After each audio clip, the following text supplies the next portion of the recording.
Hello दोस्तों, मैं आप लोगों को एक रियल घटना सुनाने जा रही हूँ जो कोलकाता के अर्जी मेडिकल कॉलेज में हुआ है। तो चलिए दोस्तों, कहानी शुरू करते हैं।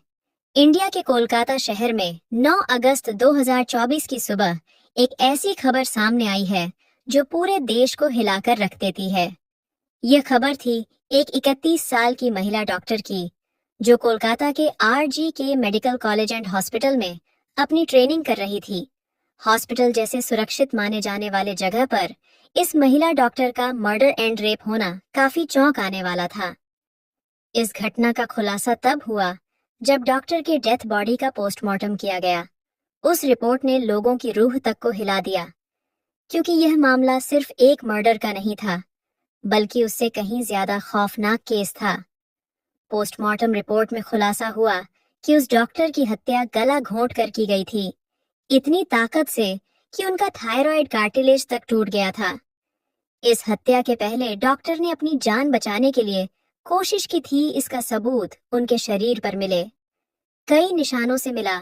सबसे डरावना सच तब सामने आया जब डॉक्टर के प्राइवेट पार्ट्स पर घावों के निशान पाए गए। इससे साफ हुआ कि यह सिर्फ मर्डर का मामला नहीं था, बल्कि यह रेप के बाद किया गया एक खौफनाक हत्याकांड था। हॉस्पिटल के परिसर में इतनी बड़ी घटना हो जाती है और किसी को कानों कान खबर तक नहीं होती। क्या उस रात कुछ ऐसा हुआ था जिसे जानकर आप गुस्से से बौखला जाओगे? क्या वहां कोई और था जिसने इस क्रूर घटना को अंजाम दिया? और अगर था, तो आखिर कौन था? इन्हीं सवालों के जवाब खोजते हुए हम आज की इस वीडियो में आपको बताएंगे कि आखिर क्या हुआ था उस रात इस मेडिकल कॉलेज के शांत माने जाने वाले परिसर में। जब आपको सच का सामना होगा तो यकीन मानिए, आपके भी रोंगटे खड़े हो जाएंगे। Guys, before starting this video, let me tell you कि मैं यहाँ पर उन फीमेल डॉक्टर को सपना नाम से रेफर करने वाली हूँ। ये उनका रियल नाम नहीं है, सो कंफ्यूज मत होना। सपना एक जूनियर डॉक्टर जो कि कोलकाता के RG Kar medical college and hospital से अपनी डॉक्टर की ट्रेनिंग ले रही थी। 8 अगस्त 2024 को, और दिन की तरह सपना अपनी नाइट शिफ्ट पर होती है और वह अपनी जॉब कर रही होती है। तभी रात के 11 बजे उन्हें अपनी माँ का फोन आता है, जैसे कि हर दिन आता था, क्योंकि पेरेंट्स को तो अपने बच्चों की चिंता हमेशा होती है। सपना की माँ उनसे पूछती है कि क्या तुमने खाना खा लिया और तबीयत वगैरह तो ठीक है तुम्हारी? जिसका जवाब सपना अपनी माँ को खुशी खुशी बोलती है कि उनकी तबीयत एकदम ठीक है और वह बस अभी कुछ पेशेंट्स को देखने जा रही है, जिसके बाद वह अपने दोस्तों के साथ बैठकर खाना खाएंगे। अपनी माँ से बात करने के बाद सपना पेशेंट्स को देखने राउंड पर निकल जाती है। सारे पेशेंट्स को देखने में और अपना काम खत्म करने में सपना को रात के 2 बज जाते हैं, जिसके बाद वह अपने दोस्तों के साथ जाकर हॉस्पिटल कैंटीन में ही बैठ जाती है, जहां मिलकर यह लोग अपना खाना भी खाते हैं और साथ साथ थोड़ी बातें भी करते हैं। खाना खाते खाते और बात करते हुए रात के 3 बज जाते हैं और उस वक्त सपना थोड़ी थकान सी फील कर रही होती है, तो वह अपनी थकान दूर करने के लिए उस हॉस्पिटल के 4th फ्लोर में बने सेमिनार हॉल में जाकर रेस्ट करने लगती है। सपना को रेस्ट करते करते सुबह के 7:30 बज जाते हैं, पर वह तब भी उस सेमिनार हॉल से बाहर नहीं आती, जो कि काफी ज्यादा परेशान करने वाली बात थी, क्योंकि सपना कभी भी आधे घंटे से ज्यादा का ब्रेक नहीं लेती थी। हॉस्पिटल का एक वर्कर जो कि सुबह की शिफ्ट स्टार्ट होने से पहले हॉस्पिटल के सारे रूम्स को चेक कर रहा होता है, और वह ऐसे ही सारे रूम्स को चेक करते हुए उस सेमिनार हॉल की तरफ जाता है। जैसे ही वह सेमिनार हॉल के बाहर आकर उसका गेट खोलता है, उसकी आंखों के सामने होता है एक भयानक नजारा, जिसे देखकर वह बहुत जोर से चीख पड़ता है। उस वर्कर की चीख सुनकर आसपास के लोग वहां इकट्ठा होने लगते हैं और देखते हैं कि सेमिनार हॉल के अंदर सपना की बॉडी बिना कपड़ों के पड़ी हुई है और उसके बॉडी पर कुछ ब्लड के निशान भी हैं। वहां खड़े सब लोगों के लिए यह एक सपना से कम नहीं था, स्पेशली दूसरी फीमेल डॉक्टर्स एंड वर्कर्स के लिए, क्योंकि उन्होंने अपनी आंखों के सामने ऐसा नजारा पहली बार देखा था। वह भी हॉस्पिटल के अंदर सपना की बॉडी को देखकर आसपास खड़े सारे लोग उसे एक स्ट्रेचर पर लेटाते हैं और इमरजेंसी रूम में लेकर जाते हैं ताकि डॉक्टर्स उसकी इलाज कर सके। काफी देर तक डॉक्टर्स के इलाज करने के बाद भी सपना कुछ घंटों के बाद अपना दम तोड़ देती है। हॉस्पिटल में कुछ लोग थे जो कि इस मर्डर एंड रेप केस को एक नॉर्मल केस जैसा दिखाने की कोशिश कर रहे थे, जस्ट बिकॉज कि वो इस हॉस्पिटल का नाम बचा सके। बट जब पोस्टमार्टम रिपोर्ट्स आती हैं तो सब दूध का दूध और पानी का पानी हो जाता है।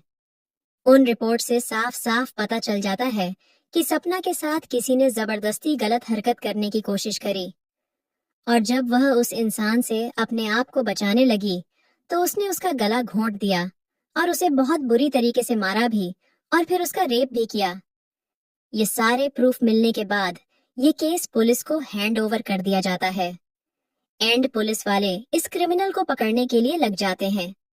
सबसे पहले पुलिस उस क्राइम सीन पर ही छानबीन करती है जहां ये सब हुआ था। किस्मत से पुलिस वालों को वहां पर सपना के कुछ नेल्स एंड ब्लड सैंपल्स मिलते हैं और साथ ही एक ब्लूटूथ नेक बैंड। ये केस शायद और भी जल्दी सॉल्व हो जाता अगर उस फ्लोर पर सीसीटीवी कैमरा होते तो, बट बदकिस्मती से उस सेमिनार रूम के अंदर या उसके आसपास कोई सीसीटीवी कैमरा नहीं थे। लेकिन जिस रास्ते से उस फ्लोर पर एंटर करा जाता था वहां पर कुछ सीसीटीवी कैमरा थे।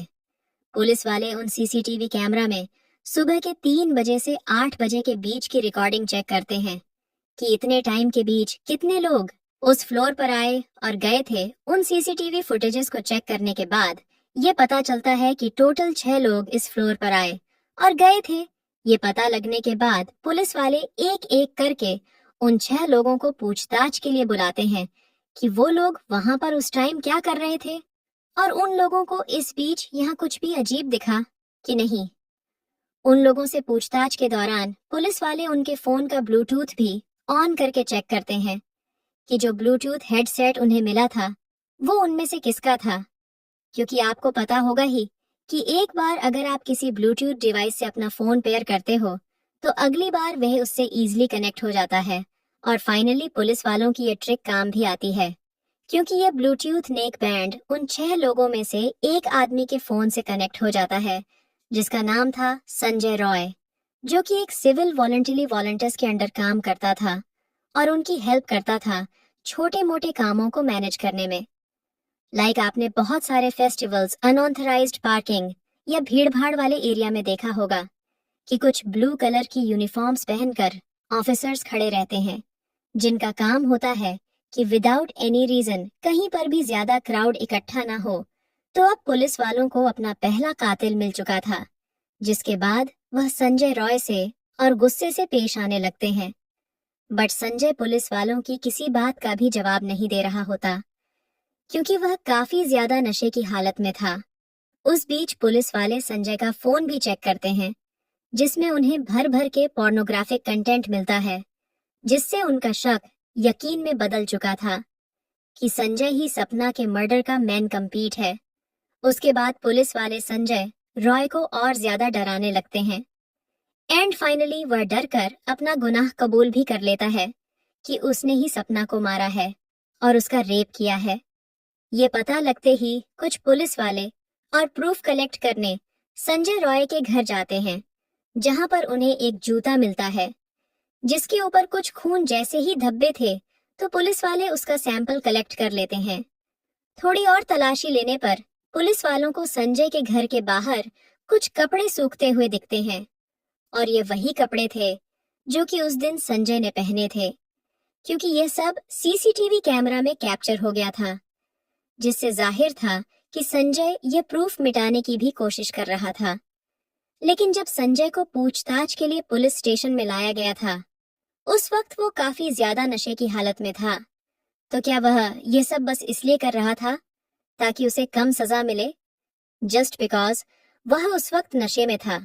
बाद में जब पुलिस वाले उस जूते पर लगे ब्लड सैंपल्स को चेक करवाते हैं तो वो भी सपना के ब्लड से मैच हो जाता है। उन सारी रिपोर्ट्स एंड डिटेल्स को एक साथ कंबाइन करके पुलिस वालों को पता चलता है कि उस रात संजय रॉय काफी ज्यादा नशे की हालत में था और वह रात के 11 बजे हॉस्पिटल में एंटर करता है।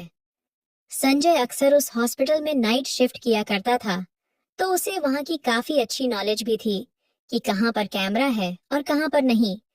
तो वह आराम से उस हॉस्पिटल के 4th फ्लोर पर जाकर बैठ जाता है, क्योंकि वह नहीं चाहता था कि कोई उसे ज्यादा नशे की हालत में देखे, वरना वह अपनी जॉब से हाथ धो सकता था।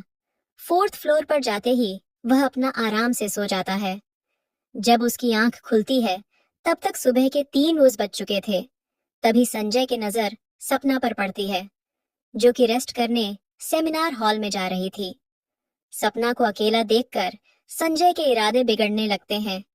वो पहले काफी देर तक उस फ्लोर के चक्कर लगाने लगता है, ये कंफर्म करने के लिए कि कोई यहाँ पर ज्यादा आ तो नहीं रहा। जब उसे लगता है कि हाँ, उसका रास्ता साफ है, तो वह 4 बजे सेमिनार हॉल के अंदर एंटर करता है और फिर वहां से 4:45 पर बाहर आता है। इन 45 मिनट्स तक सपना के साथ उस आदमी ने क्या क्या किया होगा और वह कितने पेन से गुजरी होगी, ये सोचकर ही किसी का भी दिल सहम जाएगा। स्पेशली सपना के पेरेंट्स, जिन्होंने इतनी उम्मीद से और सैक्रिफाइस करके अपनी बच्ची को डॉक्टर बनने भेजा था। एंड सपना अपने पेरेंट्स की अकेली बेटी थी, तो उनके लिए तो ये किसी सदमे से कम नहीं होगा। लोग बोलते हैं लड़कियां छोटे कपड़े पहनती हैं, इसीलिए उसके साथ रेप होता है। लेकिन उस महिला डॉक्टर के साथ जो हादसा हुआ था, वह क्या था? वह तो अपनी ऑन ड्यूटी में थी और अपने यूनिफॉर्म में थी। उसके साथ ऐसा हो गया क्यों हुआ? हम डॉक्टर्स को भगवान का दर्जा देते हैं। जब वही सेफ नहीं है, तो हम कहाँ रहेंगे? उस संजय जैसे दरिंदे इंसान को फैंसी जैसे सजा मिल जाए, तो वह तो बहुत कम होगी। मैं राय दूं दोस्तों, उस इंसान को क्या सजा मिलना चाहिए? उस दरिंदे को पिंजरे में जो शेर रहते हैं, उसके हवाले कर दो। शेर जब उसकी शरीर को नोचेगा, तब उस दरिंदे को एहसास होगा कि दर्द क्या होता है। दोस्तों, मैं यह जो राय दी हूँ, यह भी बहुत कम है। उस दरिंदे को ऐसी सजा मिलनी चाहिए जो ऐसे गंदा काम करने वाले की रूह तक कांप जाए, ताकि डॉक्टर को इंसाफ मिल सके और उनके माँ बाप को भी, जिन्होंने अपनी बेटी को डॉक्टर बनाने के लिए कितने संघर्ष किए होंगे। गाइस, ये केस अभी भी क्लोज नहीं हुआ है और 23 अगस्त तक संजय राय को कस्टडी में रखा जाएगा। तो दोस्तों, यह थी दुख भरी कहानी। इस केस रिलेटेड जानकारी देखने के लिए चैनल को सब्सक्राइब करें। Thank you.